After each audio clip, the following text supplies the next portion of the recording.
अस्सलाम वालेकुम स्टूडेंट्स। इंशाल्लाह आज का जो हमारा टॉपिक होगा वो इंट्रा एरोटिक बैलून पंप होगा।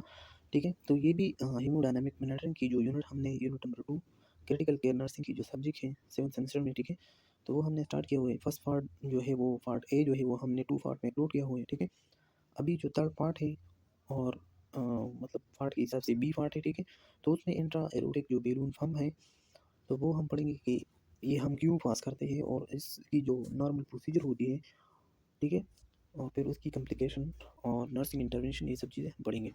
तो सबसे पहले उसकी हिस्ट्री देखेंगे कि इंट्रा एरोटिक बैलून पंप जो है उसकी हिस्ट्री है कि rooted in the cardiovascular innovations aims at improving cardiac support. तो ये जो फर्स्ट टाइम हुआ था ना, तो वो इसलिए हुआ था कि न्यू इन्वेंशन हुआ था और उसका मकसद ये था कि कार्डियक की सपोर्ट के लिए हम एक ऐसा मतलब डिवाइस बना लें ताकि उसकी सपोर्ट करा सके उसकी पंपिंग में। ठीक है, तो पहले जो उस पे काम हुआ था वो 1950 से लेके 1960 तक हुआ उस पे काम।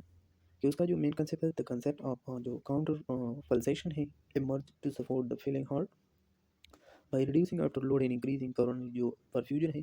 तो जो 1950 से 60 तक हुआ था उस काम ने उसको नाम दिया था काउंटर पल्सेशन। काउंटर पल्सेशन का मेन ये मकसद था कि जब हार्ट की जो मतलब फंक्शन होती थी, वो जब पैर होता और वो पैर अपना जो पंपिंग है पल्सेशन है वो क्रिएट नहीं करता, या उसकी जो आफ्टर लोड उस पे आ जाता था ना। आफ्टर लोड वो होती है जो वर्टिकल की कंट्रैक्शन से जो ब्लड एजेक होती है, स्ट्रोक वॉल्यूम बनती है ना, तो ये उसको रिड्यूस करता था। ठीक है, इस इंट्रा एरोटिक बैलून पंप एक ऐसा बैलून होती है वो जो कि हम हार्ट के अंदर इंसर्ट करते हैं, तो फीमोरल आर्टरी भी कर सकते हैं, जुगुलर। ठीक है, लेकिन बाद में हम देखेंगे। ठीक है, लेकिन मोस्टली जो हो रहा है वो फीमोरल के ज़रिए हो रही है। तो उसकी जो कोरोनरी परफ्यूजन था उसको इंक्रीज़ करना, ये भी इसका एक मेन रूल था कि देखिए अगर कार्डियक आउटपुट नहीं है तो कोरोनरी आर्टरी तो आपको पता है कि हार्ट को चलती है। तो अगर कोरोनरी आर्टरी में ब्लड नहीं चलता तो फिर मतलब हार्ट को अपना जो न्यूट्रिशन है वो नहीं मिलता। हार्ट भी खुद न्यूट्रिशन लेते हैं और वो कोरोनरी आर्टरी उसको क्या करती है, ब्लड प्रोवाइड करते हैं और हार्ट उस पर चलते हैं। तो उस परफ्यूजन को ठीक करने के लिए जो है काउंटर पल्सेशन बस उस पर काम किया था। दूसरा जो उसने काम किया था वो 1967 पे कि the first successful clinical use of intra aortic balloon pump was reported by the doctor जो एड्रियन कैंट्रोइज।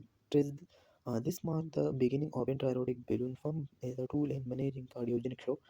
तो जो कार्डियोजेनिक शॉक है, जो कार्डियोजेनिक शॉक वो शॉक होती है जो कि हार्ट सही तरीके से अपना जो पंपिंग है या फंक्शन है वो परफॉर्म नहीं करता और पे हार्ट फेलियर की तरफ एक पेशेंट चलते ना। तो बस जो सक्सेसफुली क्लिनिकल साइट पे एक्सपेरिमेंट हुआ था और सक्सेसफुली उसको पेशेंट का हेल्प किया, तो वो डॉक्टर एड्रियन कैंटरवेल्स था। ठीक है, उसने ये टूल यूज़ किया था और कार्डियोजेनिक शॉक को जो है वो उसने क्या किया, मैनेज किया और पेशेंट की सर्वाइव करवा ली। ठीक है, देन 1970 से लेकर 1980 तक उसने फिर टेक्नोलॉजिकल जो एडवांसमेंट हुई तो lead to the development of more reliable and portable anti balloon pump device making them standard in cardiac ICU. तो ये अब जो इस सब्जेक्ट में हम इसलिए पढ़ते हैं क्योंकि ये मोस्टली जो यूज़ होते हैं वो सीसीयू मतलब कोरोनरी केयर यूनिट और जो आईसीयू है इंटेंसिव केयर यूनिट, वो मोस्टली इस सीरियस पेशेंट के लिए ये हम पास करते हैं। और ठीक है, तो ये मोस्टली जो है ये टेक्नोलॉजिकल एडवांसमेंट की वजह से ये आईसीयू और ये चीज़ें में ये क्या हुआ, रिलायबल हुआ और अभी जो है वो यूज़ हो रही है पेशेंट की हेल्पफुल के लिए। फिर 1990 से लेके 2000 तक जो है वो use expanded in cardiac surgery, acute myocardial infarction and high risk of जो percutaneous PCI percutaneous coronary intervention. तो 1990 से लेके 2000 तक वो फिर कार्डियक सर्जरी में भी ये intra aortic balloon pump use होता था। उसी तरह जो है वो जब एमआई होता था ना, तो एमआई में भी एक्यूट एमआई में यूज़ होता था ताकि हार्ट की जो पंपिंग कैपेबिलिटी है वो रिस्टोर हो जाए और वो अपना फंक्शन परफॉर्म कर ले। हाई रिस्क जो परक्यूटेनियस कोरोनरी इंटरवेंशन है। ठीक है, फिर 2010 में जो है वो प्रेजेंट तक जो है वो उसने किया कि क्लिनिकल ट्रायल अभी तक जो है वो intra aortic balloon pump shock 2 के लिए यूज़ हुआ था 2012 में। ठीक है, और वो सक्सेसफुल हुआ था। Question it is efficacy in certain setting, especially in cardiogenic shock post MI, leading to more selective use of mechanical circulatory support device like Ambula have started to replace intra-aortic balloon pump in some contexts। तो ये mostly cardiogenic shock और MI के लिए जो है वो फिर 2010 से लेके अभी तक जो है वो ये आईसीयू वगैरह ये इस पेशेंट के लिए यूज़ हो रहे हैं। ठीक है, और हम उस पे जो है वो हार्ट की जो कंडीशन है उसको हैंडल करते हैं। फिर अगर आप उस एरोटा की एनाटॉमी को देख लें तो ये हम मोस्टली जो है वो जो एरोटिक आर्टरीज होती है तो उसमें हम लेके जाते हैं ना। ये जो एंटा एरोटिक बेलून पंप होती है वो हम इस जगह से मतलब उसकी जो प्लेसमेंट है ये यहाँ पर है एरोटा में। तो अगर आप इसको देखें ना तो लेफ्ट जो कोरोनरी आर्टरी के मतलब एक मेन आर्टरीज होती है, ठीक है। उस मेन आर्टरी से जो है फिर वो पूरी ब्रांचेस जो है वो पोर में डिवाइड किया हुआ है कि ब्रांकियो जो सेफेलिक आर्टरी है, राइट सबक्लेवियन जो आर्टरी है, राइट कॉमन जो कैरोटिड आर्टरी है, ठीक है। लेफ्ट जो कॉमन कैरोटिड आर्टरी है और लेफ्ट सबक्लेवियन आर्टरी, तो ये सब आर्टरी जो है वो क्या हुआ है एक आर्क सा बना हुआ है और ये बॉडी को जो है वो ब्लड ऑक्सीजनेटेड ब्लड प्रोवाइड करते हैं ये एरोटा के थ्रू। और लार्जेस्ट आर्टरी जो है वो कैरोटिड आर्टरी है, या मतलब जो एओर्टा है, ठीक है। अब हम बात करते हैं जो इंट्रा एरोटिक बलून पंप की, तो एक मैकेनिकल डिवाइस है जो कि सपोर्ट करते हैं हार्ट फंक्शन के लिए, ठीक है। It purpose is to increase oxygen perfusion reduce workload, it is made up of two part. मतलब ये है कि ये इंट्रा एरोटिक बलून पंप आपकी हार्ट को सपोर्ट देते हैं, हार्ट फंक्शन को, और जो ऑक्सीजन की या ऑक्सीजनेटेड ब्लड की जो परफ्यूजन है उसको प्रोवाइड करते हैं आपके बॉडी को, और उसकी जो मतलब वर्कलोड होती है हार्ट पे उसको रिड्यूस करते हैं। फिर ये इंट्रा एरोटिक बेलून पंप जो है उसके टू पार्ट्स, एक पार्ट्स तो balloon place in the aorta और major artery from the heart, जो मेजर आर्टरी है हार्ट पे, ठीक है, उसमें ये बेलून हम पंप करते हैं मतलब प्लेस करते हैं। फिर क्या कि अ machine outside the body is control, फिर इसकी एक मशीन सा होती है जो कि आउटसाइड से कंट्रोल होती है, ठीक है। It help the heart by moving blood in the aorta, और ये ये क्या करते हैं कि it help the heart by moving blood into the aorta. मतलब अगर हुई भी पंपिंग की कैपेबिलिटी हार्ट में नहीं है तो ये एरोटिक जो इंट्रा एरोटिक बेलून पंप होती है तो ये हार्ट से जो है ब्लड है, ठीक है, वो मूव करते हैं इन द एरोटा में, ठीक है। मतलब हार्ट से ब्लड को पुश करना एरोटा के थ्रू, एरोटा हाल बॉडी को जो ब्लड दे रहा है तो वो जो प्रेशर है वो प्रोवाइड करता है इंट्रा एरोटिक बेलून पंप। एक तो बेलून प्लेस वाला रीजन हो गया जो कि एरोटा में हम प्लेस करते हैं। दूसरा है कि the machine a machine outside the body control, और इसकी मशीन है बाहर बॉडी के आउटसाइड पे वो हम प्लेस करेंगे।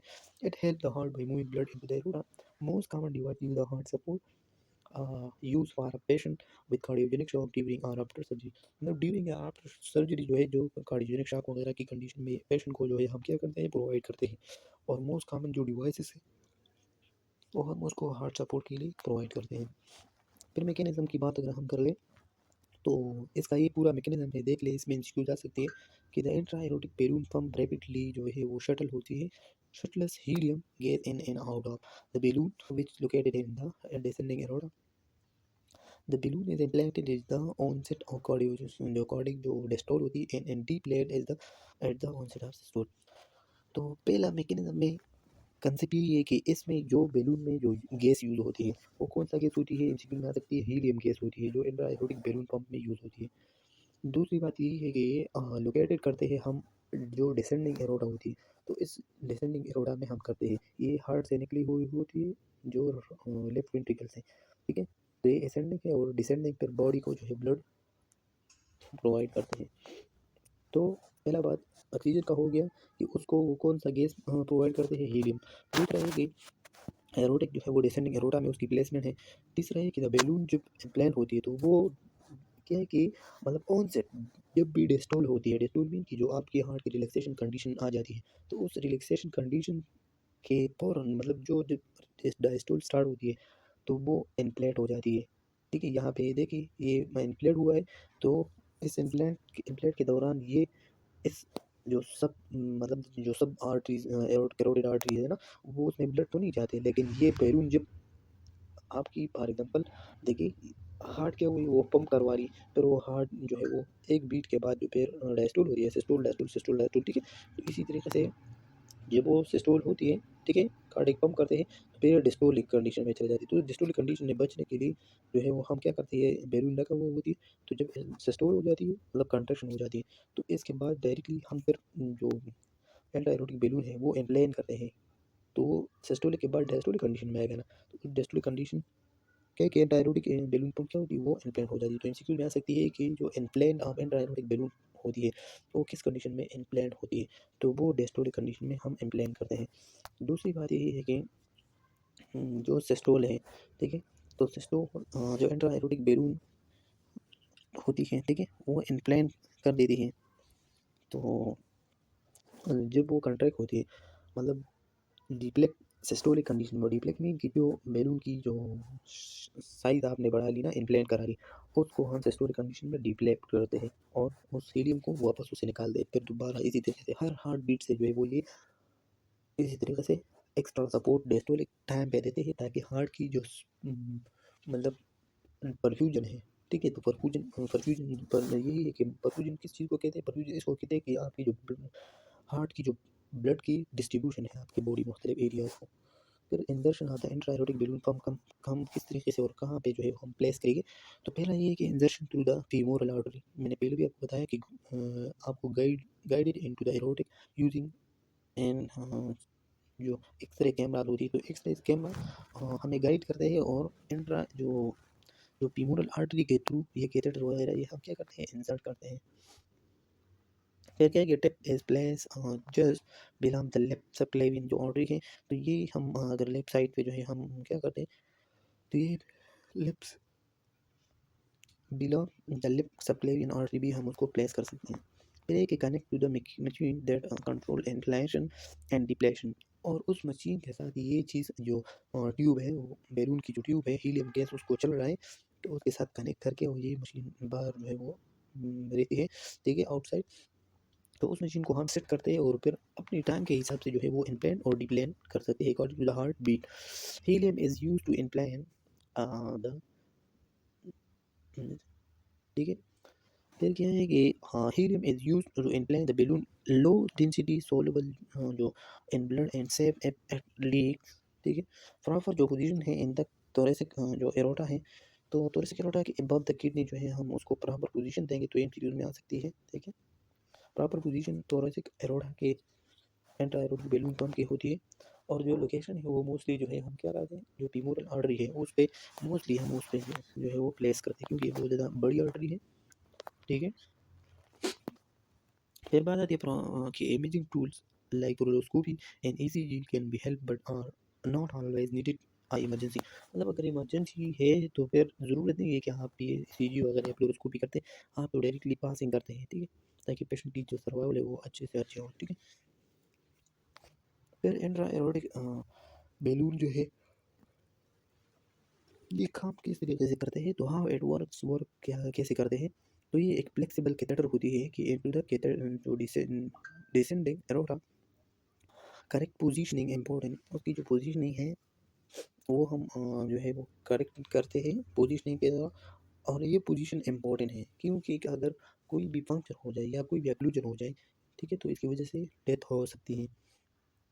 तो when implant the balloon block 85 to 90% of the aorta, जब ये इम्प्लांट होती है ड्यूरिंग द डायस्टोल, तो कम से कम 80 से लेकर 90 तक जो है वो जो एरिया है वो कवर कर लेती है एरोटा की, तो ये एमसीक्यू में आ सकती है। फिर क्या है कि this balloon displace the blood that is in the aorta, this is known as the counter pulsation, ठीक है, तो उसके लिए फिर हम काउंटर पल्सेशन करते हैं अगर ये डिस्प्लेस हो जाती है बैलून, ठीक है, तो काउंटर पल्सेशन का। फिर क्या है कि जो the sudden inflation of a move blood superiorly and inferiorly the balloon, मतलब जब बैलून एकदम डिप्लेटेड है, अगर ब्लड आ गया तो फिर वो इन्फ्लेट होती है और ब्लड जो है वो एक साइड दूसरे साइड जो है आ जाती है, ठीक है।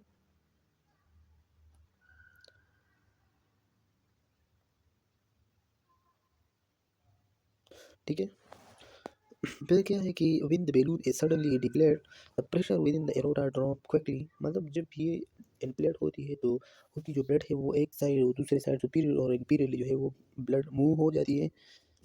मतलब ये है कि अगर हम आपको ये बना लेना बैलून यहाँ पे अगर इम्प्लांट हो गया एकदम, ठीक है, तो ये इस जगह पे जो ब्लड वगैरह है तो वो कुछ ऊपर चले जाएगी, ठीक है, और कुछ नीचे जाएगी, ठीक है, तो इसका मकसद ये है। और अगर ये डिप्लेक हो गया मतलब 10 हो गया, तो जो ब्लड है उसकी प्रेशर जो है विद एन अरोटा एक ड्रॉप हो जाती है एकदम, ठीक है। फिर ये अरोटा इसी तरीके से और ठीक है। फिर क्या है कि जो बेनिफिट्स हैं, तो इंट्रा एरोटिक बैलून पंप की जो मतलब फ़ायदे हैं, वो क्या है कि इन्फ्लेशन ऑफ द बैलून अगर at the onset of diastole, ये तो एमसीक्यूज़ में आ सकती है, मैंने बताया आप लोगों को। दूसरी बात ये है कि at that point maximum aortic blood volume is available for displacement because the left ventricle has just finished contracting and beginning out to relax.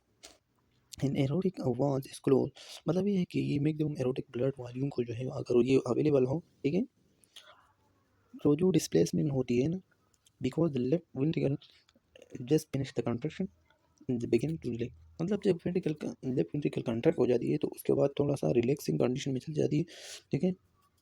तो the erotic wall is close, इसकी वजह से जो एरोटिक वॉल है close हो जाती है और फिर दोबारा डायस्टोल और सिस्टोल, डायस्टोल और सिस्टोल ही चलते रहते, ठीक है। फिर the pressure wave that is created by the implant force by the superior into the coronary artery, मतलब जो इन्फ्लेशन होती है उस कोरोनरी आर्टरी से, तो वो एक ऐसा मतलब बैलून सा क्रिएट हो जाती है। दिस हेल्प परफ्यूज द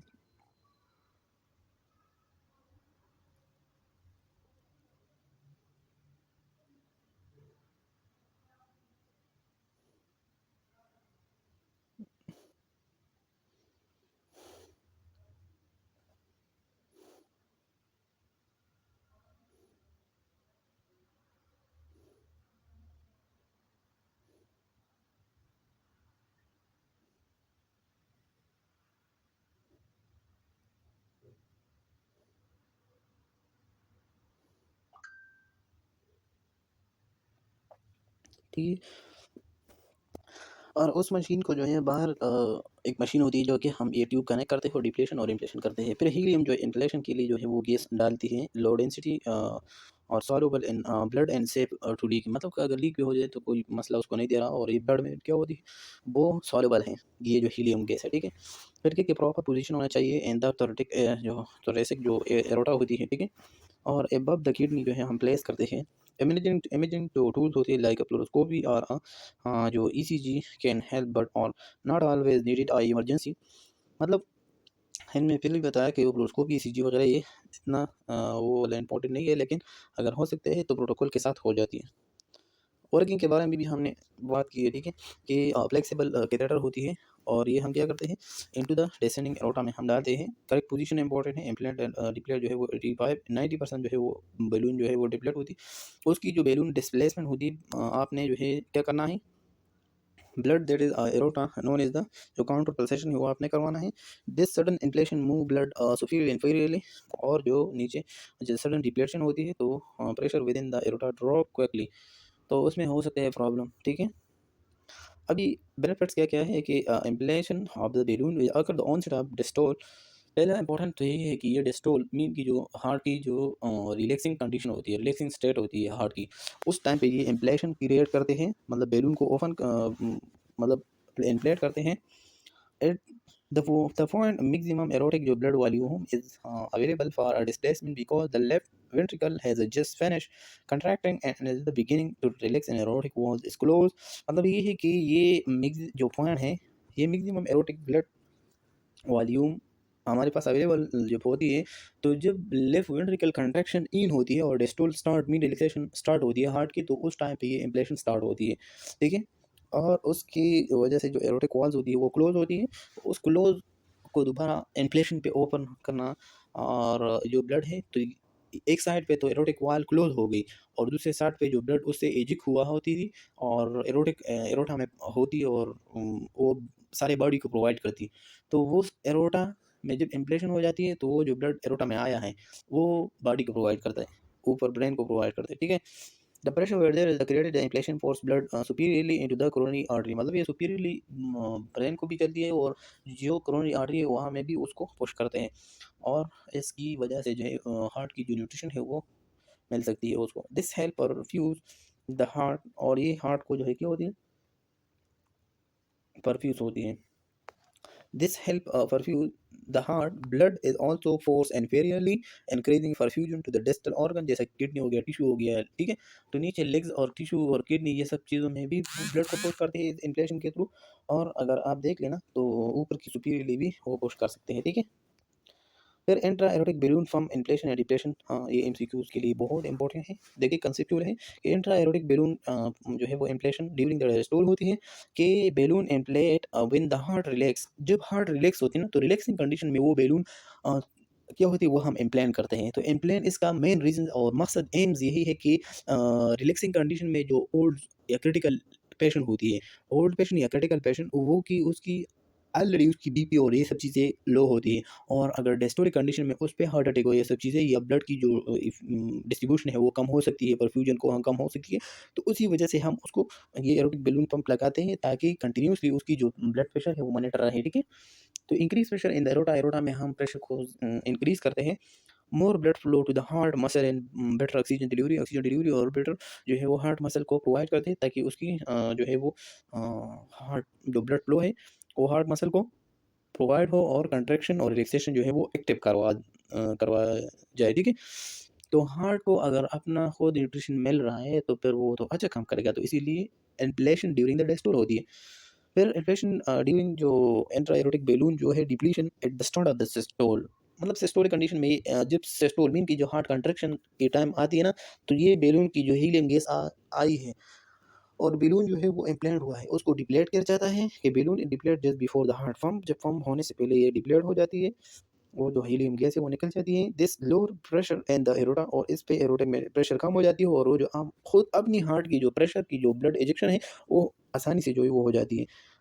फिर जब हार्ट रिलैक्सिंग कंडीशन में आती है तो ये इम्प्लांट हो जाती है ये बैलून, और ब्लड जो है वो विदाउट द हार्ट पंपिंग जो है वो पंप होती है अदर आर्गन और टिश्यू में। Make it easier for the heart pump blood जो है वो आउट होती है। Reduce the heart workload and oxygen demand, और ये पे क्या होती है, ये एंटी एरोटिक बैलून पंप जो है वो हार्ट पे जो है वो वर्कलोड को कम कर लेती है और ऑक्सीजन डिमांड भी है होते हैं कम करते हैं। फिर इंडिकेशन क्या क्या अगर ये हम कब लगाएंगे इसकी यूज, तो in the short term treatment mainly the cardiogenic shock. अगर कार्डियोजेनिक शॉक हुआ है मीन हार्ट की पंपिंग डिस्टर्ब हुआ है, तो win the heart can not pump in blood it is use for the unstable angina. तो unstable angina में भी ये हम यूज़ करते हैं। तो ये मोस्टली जो कंडीशन है, ठीक है। तो जब अनस्टेबल एंजाइना अब क्या है, तो अनस्टेबल एंजाइना में अब थोड़ा सा ये टर्मिनोलॉजी जो है वो आपको डिस्कस करता हूँ, ठीक है, ताकि कंसेप्ट बोल्ड हो जाए। तो चेस्ट पेन अगर सडनली और मतलब या वर्सन इन क्वालिटी, जो आपकी चेस्ट होती है ना उसमें पेन क्रिएट होती है जब आप कोई वॉकिंग करते हैं या कोई भी बात करते हैं। तो अगर आपको कोई मतलब चेस्ट पेन फील हो रहा है या आपकी सडनली जो है वो क्वालिटी हार्ट की जो है वो वर्सन हो रही है, ठीक है, तो फिर हम इसके लिए एंटीबायोटिक बैलून हम पास करते हैं। दूसरी कंडीशन है कि हार्ट अटैक। अगर एक पर्सन को जो है वो माइकार्डियल इन्फार्क्शन हुआ है मीन की जो ब्लड फ्लो है कहीं भी पार्ट ऑफ द जो part of the heart is block and then foot will be die. तो अगर माइकार्डियल इन्फार्क्शन मीन की जो कोरोनरी आर्टरी है वो ब्लॉक हुआ है, और जो मेन करोनरी आर्टरी है हार्ट को जो सप्लाई हुआ होती है ना करोनरी आर्टरी, वो अगर ब्लॉक है और एक जगह को ब्लड नहीं पहुंचा रहा हो, तो फिर ये इस कंडीशन में हम यूज़ करते हैं। फिर एक जो एबनॉर्मल हार्ट रिदम होती है या एरिथमा एरिथमामी की जो नॉर्मल हार्ट रिदम होती है वो उस कंडीशन में भी ये हम यूज़ कर सकते हैं diuretic balloon pump. Heart failure में भी इसी तरीके से है कि क्रोनिक जो कंडीशन है where heart does not form as well as short stop stop it. मतलब ये है कि हार्ट फेलियर में भी हम ये यूज़ करते हैं। हार्ट फेलियर ये है कि वो हार्ट जो है वो क्या क्रोनिक टाइम से जो है वो पंप ब्लड अच्छी तरह तरीके से पंप नहीं करता।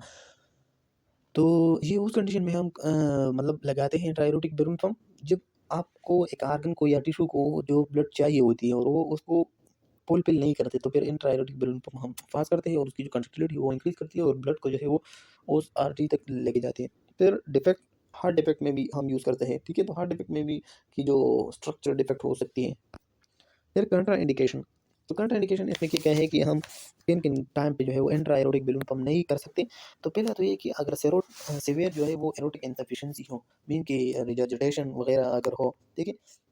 मतलब यही है कि अगर आपकी जो एरोटा है वो प्रॉपर फंक्शन नहीं करा रहा, ये हम इंट्रा एरोटिक बैलून पंप हम हार्ट की जो पंपिंग की कैपेबिलिटी है उसको एनहांस करने के लिए जो है वो लगाते हैं। ये इसके लिए नहीं लगाते कि एरोटा में कोई भी मसला हो, ठीक है। आपने याद रखना है कि ये सिर्फ हम प्लेस करते हैं जो जो एरोटिक डिसेंडिंग एरोटा में, ठीक है। लेकिन इसका जो मेन इफेक्ट होगा वो हार्ट पे होगा और हमारा मकसद भी ये है कि हम हार्ट को जो है वो सपोर्ट करवा लें, ठीक है।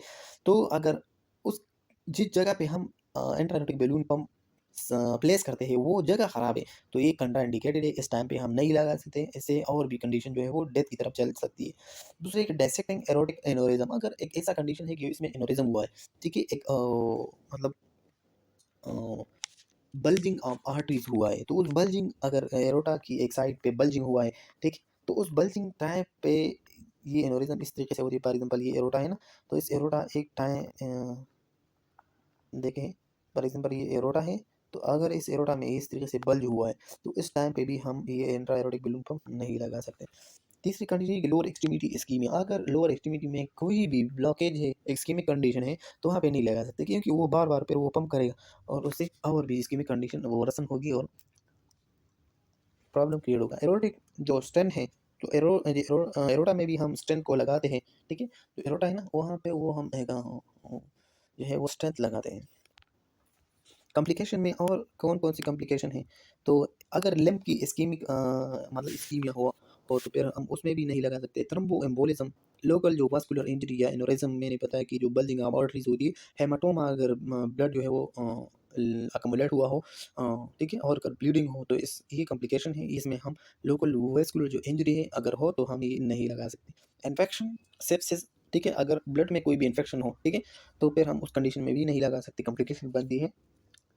बैलून जो है रप्चर काज गैस एम्बोलस, अगर जो एंटी एरोटिक बैलून पंप है या एंटी एरोटिक बैलून है, वो अगर बैलून फट गया, ठीक है, और उससे वो वाला हीलियम के ब्लड में चलती रहे, तो इससे एक एम्बोलस पड़ सकती है, तो ये भी कॉम्प्लिकेशन बन सकती है। लेकिन आपने ध्यान रखना है कि ये जो बैलून है वो फट ना जाए।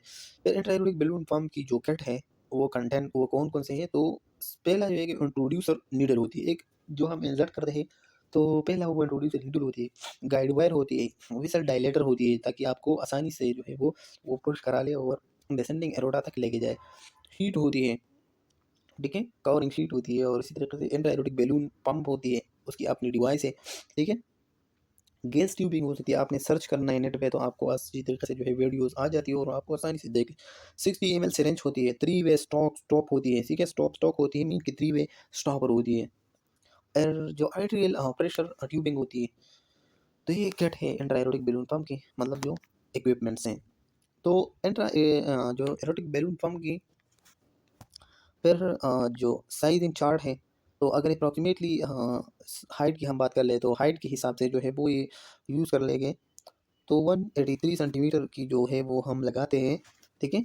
हाइट अगर 130 सेंटीमीटर, तो सेक्स उसकी approximately height over sex speeds, तो उसको हम 50 साइज लगाते हैं। 40 साइज उसको लगाते हैं अप्रोक्सीमेटली 63 या 83, 183 तक, मतलब 4.5 तक या 6 तक जो अगर उसकी हाइट हो, तो उसको हम ये येलो वाला कलर लगाते हैं, ठीक है।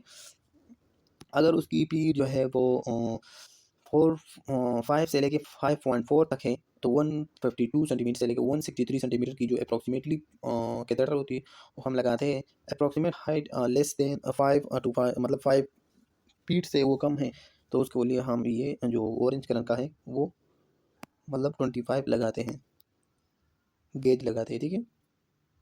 फिर हम क्या करते हैं कि इंजर्शन टेक्निक्स में मुख्तलिफ की इंजर्शन है, ठीक है। अगर आप देख ले, परक्यूटिन शीट लेस एक शीट्स होती है, ठीक है, जो कि हम देखते हैं पहले है कि शीट लेस विद शीट के साथ भी हो सकती है और विदाउट शीट भी हो सकती है। सर्जिकल इंदर्शन फीमोरल कट लगाते हैं, और उस कट के ज़रिए जो है वो कट डाउन ट्रांसथोरेसिक जो है वो, अगर आप इस पिक्चर में देख ले, तो यहाँ पे एक थोड़ा सा कट लगाती है, ठीक है, यहाँ पे, और इसमें जो है वो ट्यूब डाल के, हाँ, जो मेन आर्टरी है एरोटिक, उसको क्या करते हैं, उसको इंसर्ट करते हैं और डिसेंडिंग एरोटा तक लेके आती है, ठीक है। समझ में आ रही है? तो ये इसका एक अपना इंसर्शन टेक्निक्स प्रोसीजर है, फिर ये खुद जो है वो स्टेप वाइज जो है इसका स्केल है वो हम करवाएंगे आप लोग। The intra aortic balloon pump जो है वो device has two major component, इसके टू मेजर कंपोनेंट हैं। पहले जो है वो क्या, डबल ल्यूमेन 8.0 टू 9.5 पर inch catheter with 25 to 50 ml जो है balloon attachment at the distal in, and it is a console with a pump and drape the balloon. मतलब ये है कि टू मेजर कंपोनेंट है, एक तो डबल ल्यूमेन होती है, इसकी साइज़ यही है, ठीक है। और इसके बाद जो है वो बैलून अटैच होती है, जो कि डिस्टल साइड पे होती है, ठीक है, टिप ऑफ द कैथेटर की टाइप में टिप्स पे होती है। उसको हम क्या करते हैं, वो बैलून पंप की जो ड्राइव्स हैं उसके साथ हम कनेक्ट करके the balloon is made of the fully tiling and inflate with the gas off drive by the pump. तो ये इसके लिए एक एक्सटर्नल पंपर होती है, उस पंपर जो है वो पंप करते हैं ब्लड को, the sorry the helium gas को, और उसमें वो इम्प्लेंट हो जाती है और ब्लड को जो है वो पुश कर लेती है। फिर ऑपरेटिंग मोड में जो है अगर आप देख लें तो इसमें 3 मोड होती है। ऑटोमेटिक मोड होती है, एक track cardiac cycles, cardiac rhythm and adjustment automatically. मतलब पहला ये कि ऑटोमेटिक डिवाइस होती है जो बाहर की साइड पे जो है वो मैनेज कर ली होती है, और उसके साथ ऑटोमेटिक एडजस्ट होके कार्डियक रिदम को बना क्या करते हैं, प्लेस करते हैं, और वो according to the heart rate जो है वो क्या होती है, कंट्रैक्शन रिलैक्सेशन होती है। दूसरी सेमी ऑटोमेटिक जो है वो operator must adjust and plan deplete, मतलब उसकी जो एडजस्टमेंट होती है इन्फ्लेशन और डिप्लेशन की, वो सेमी जो है ऑटोमेटिक क्या होती है, ऑपरेट होती है। तीसरी जो है वो है कि मैनुअल होती है। तो मैनुअल में यही है कि operator must adjust inflation depletion and can be fixed rate, मतलब इसकी अपनी फिक्स्ड रेट होती है। मैनुअली हम उसको जो है वो रेफरेंस वीडियो देखते हैं और उसे जो है वो हम मैनेज कर सकते हैं। तो ये जो थ्री वे है, मतलब ऑपरेटिंग मोड जो है वो थ्री टाइप्स के एंटीबायोटिक बैलून के हैं। एक ऑटोमेटिक है जो कि हार्ट के रिलेशन के साथ वो फिक्स करवा देती है और फिर वो चलती है। दूसरे एक सेमी ऑटोमेटिक मीन के ऑपरेटर मस्ट जस्ट, उसकी जो ऑपरेटर है, बंदा है, उसको ऑपरेट करते हैं कि किस टाइम पे जो है इन्फ्लेशन चाहिए, किस टाइम पे स्टॉप होना चाहिए, किस टाइम पे डिप्लेशन होना चाहिए। और जो मैनुअल है ये भी हम इसी तरीके से फिक्स रेट पे भी कर सकते हैं और लग सकते हैं। तो ट्राइगर सोर्स जो है वो इसके लिए एक आउटसाइड पे डिवाइस होती है, उसको अपने रेट के हिसाब से ट्राइगर करते हैं। एंटर एरोडिक फ्रीक्वेंसी जो है वो अपनी अपनी फ्रीक्वेंसी मूड होती है, ठीक है। फिर एंटर एरोडिक बैलून की जो फ्रीक्वेंसी है, तो मतलब 2 टाइप्स के 1:1 के भी क्या होती है, anti aortic balloon pump frequency होती है, और 1:2 का भी मतलब फ्रीक्वेंसी अपना होती है। तो इस फ्रीक्वेंसी ये दोनों मतलब एंटी एरोटिक बैलून पंप है, ठीक है? लेकिन वो डिपेंड करता है आपकी जो मतलब कौन-सा मूड आपने ऑन किया है, ठीक है?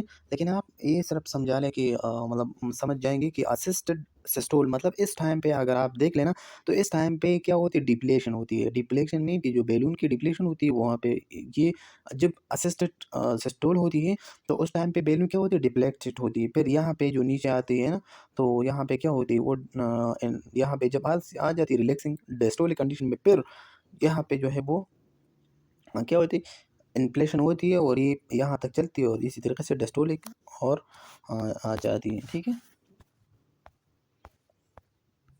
तो ये भी आर्गुमेंटेशन है, मतलब अपना मूड से किस तरीके से ऑटोमेटिक लगाना है या मतलब स्टेट लगाना, तो ये अपना एक प्रोसीजर है। टाइमिंग भी हम आप यहाँ पे सेट कर सकते हैं। Timing of a counter pulsation जो है ये भी हम लगा सकते हैं। तो ये टाइम के हिसाब से फिर काउंट हम करते हैं कि कितना वो हार्ट बीट कर रहा है, ठीक है। फिर क्या है कि इंट्रा एरोटिक जो बैलून एंटर पल्सेशन होती है या काउंटर परसेप्शन होती है।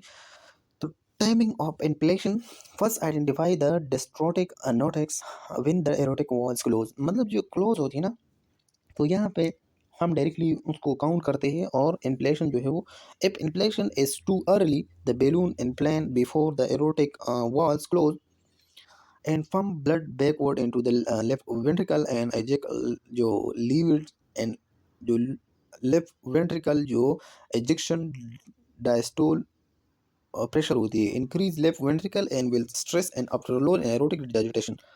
तो मतलब अगर हमने ये टाइमिंग मैनेज नहीं की तो फिर ये हो सकता है कि जो मतलब ये इंट्रा एरोटिक बैलून पंप तब इन्फ्लेट हो गए, तब जो डिसेंडिंग एरोटा है उसमें तब इन्फ्लेट होंगे जब हार्ट की जो एरोटिक वाल्स होती है वो क्लोज ना हो जाए। जब वो क्लोज होती है तो फिर इसके बाद अगर बैलून इन्फ्लेट होती है तो ब्लड वो पुश नहीं कराती। लेकिन अगर अर्ली इम्प्लांट हुआ तो फिर इसकी वजह से ब्लड हार्ट में भी जो लेफ्ट वेंट्रिकल है वहाँ पे चल सकती है और वहाँ पे आफ्टर लोड इंक्रीज कर सकती है। If implant is too much late less coronary blood flow, मतलब अगर ज़्यादा देर तक टाइमिंग बाद में आपने सेट की और मतलब एरोटिक जो है वो इम्प्लेशन बाद में हुई, दो कंडीशन है। एक अर्ली, अगर ज़्यादा अर्ली उसकी इम्प्लेशन हो गई तो फिर हो सकता है कि उसकी जो कार्डिक ओवरलोड है वो हो सकती है, ब्लड बैकवर्ड चल सकती है लेफ्ट वेंट्रिकल में। लेकिन अगर बहुत ज़्यादा लेट आपने जो है वो सेट किया हुआ है इन्फ्लेशन की जो डायस्टोलिक टाइम पे, तो डायस्टोल कंडीशन में तो उसकी वजह से आपकी जो कोरोनरी ब्लड फ्लो है वो लेट हो सकती है, ठीक है। फिर टाइमिंग ऑफ डिप्लीशन जो है वो टाइमिंग डिप्लीशन में if the depletion is too early there will be inadequate after load reduction. तो टाइमिंग ये है कि आफ्टर लोड अगर अर्ली है तो इनएडिक्वेट आफ्टर लोड रिडक्शन, ठीक है।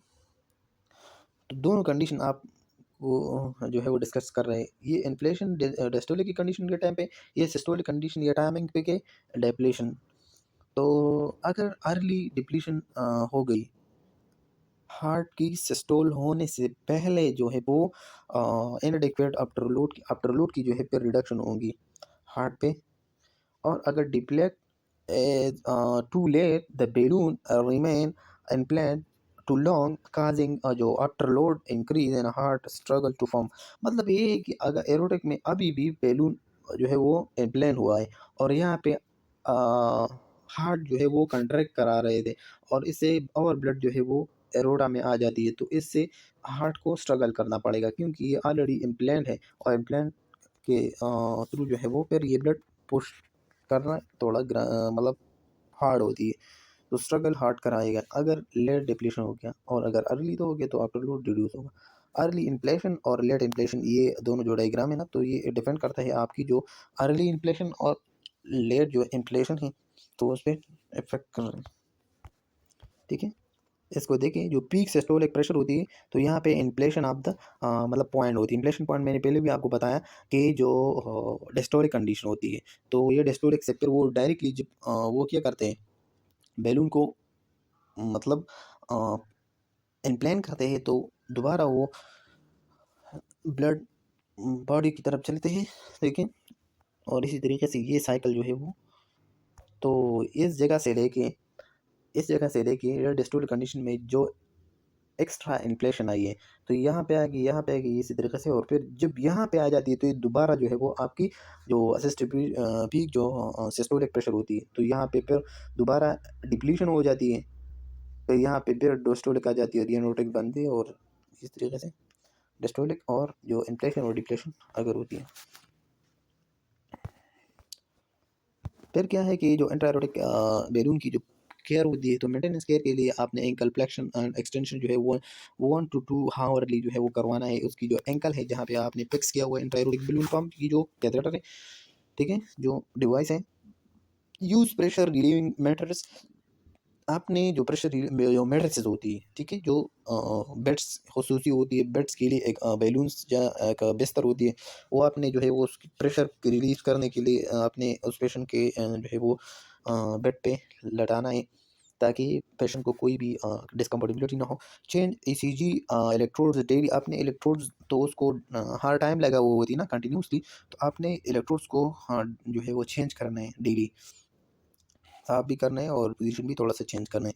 फिर की चेंज अक्लूजन ड्रेसिंग, डेली आपने ड्रेसिंग को भी डेली जो है वो चेंज करना है। Sure balloon catheter eight several point along the length जो है वो अराउंड बहुत कंडीशन में हो सकती है, आपने करना है।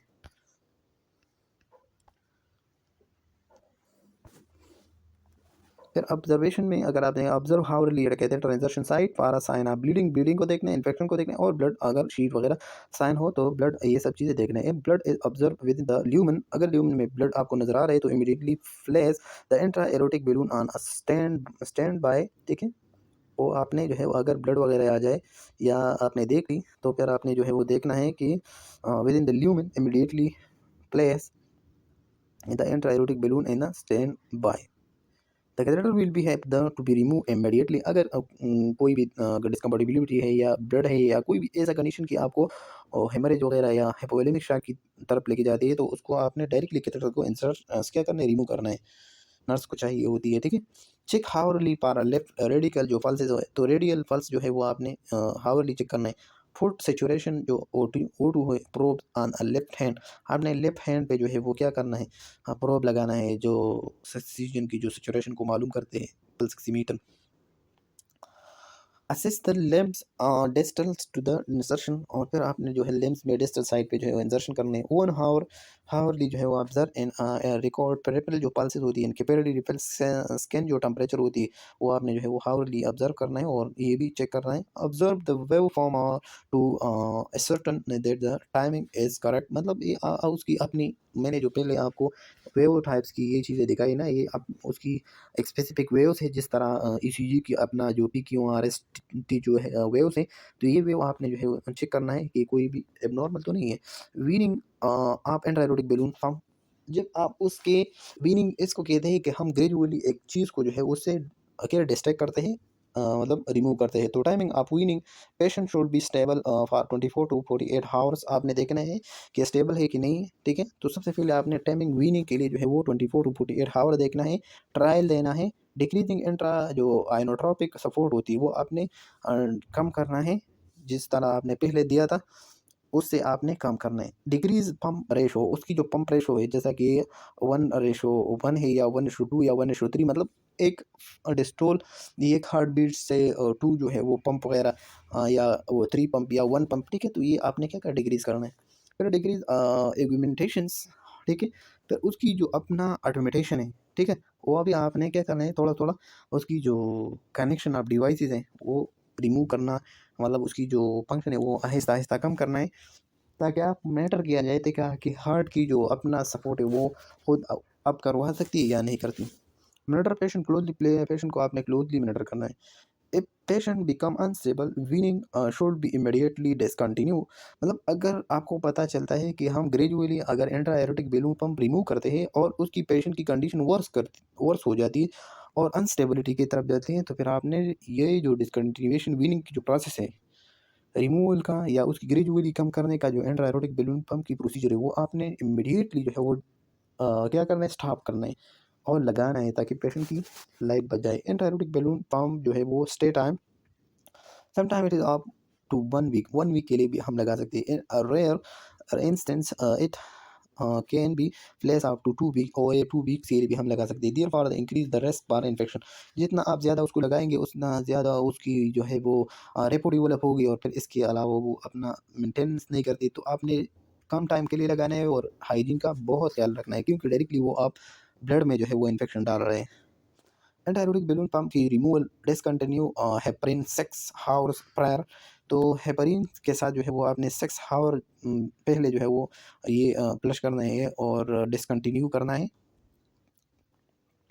तो हेपरिन इसलिए डालते हैं ताकि ब्लीडिंग वगैरह की ज़्यादा ना हो, क्योंकि ये तो बहुत ज़्यादा बड़ी आर्टरी को ये एंटीबायोटिक बैलून पंप लगा होते हैं ना, तो इसलिए ताकि ब्लीडिंग वगैरह ना हो, ठीक है, जब ये रिमूव हो जाए। चेक प्लेटलेस एग्रीगेशन ए प्लेटलेस कोगुलेशन फैक्टर, तो प्लेटलेस एंड कोगुलेशन फैक्टर ये सब चीज़ें आपने देखना। डिप्लेट द बैलून, और उसकी जो बैलून है वो आपने डिप्लेक्ट करना है, मतलब बैलून हो उसको जो एयर आपने इंसर्ट किया हुआ है उसको क्या है डिसकंटिन्यू करें, ताकि वो डिप्लेक्ट हो जाए। Apply manual pressure above and below antibiotic balloon इंजर्शन side पे आपने ऊपर और नीचे आपने प्रेशर अप्लाई करना है दोनों फिंगर के साथ, ठीक है। फॉर एग्जांपल ये रीजन है, यहाँ पे ये पास किया हुआ है, तो यहाँ पे भी फिंगर रखना है, यहाँ पे भी फिंगर रखना है, 2 फिंगर रखना है, और जो कैथेटर है उसको आहिस्ता आहिस्ता आपने निकालना है। फिर क्या है कि apply constant pressure to the insertion site for the minimum of 30 minute आपने जो है वो कांस्टेंट प्रेशर उस जगह पे इंजर करना है। इसका मेन रीज़न ये होता है कि ये आपने फीमोरल बड़ी आर्टरी है, कैरोटिड, ये जो मेन आर्टरी से एरोटा से निकला हुआ है, तो वो बहुत ज़्यादा जल्दी तो ऐसा रिकवर नहीं होती, मतलब जो आपने पंचर किया है, इंजर्शन किया है नीडल का, तो 30 मिनट के लिए आपने प्रेस करना है, कम से कम मिनिमम लेवल है, ज़्यादा और टाइम हो सकते हैं। चेक डिस्टल पल्सेस, जो फ्रीक्वेंटली आपने जो है वो डिस्टल पल्सेस आपने फ्रीक्वेंटली चेक करना है। तो thank you so much for the intra aortic balloon pump lecture. इंशाल्लाह इसके बाद हम जो सी फार्ट्स हैं, ठीक है, तो वो हम कोड मैनेजमेंट के लिए करवाएंगे। खुदा हाफिज़, अपना ख्याल रखें स्टूडेंट्स।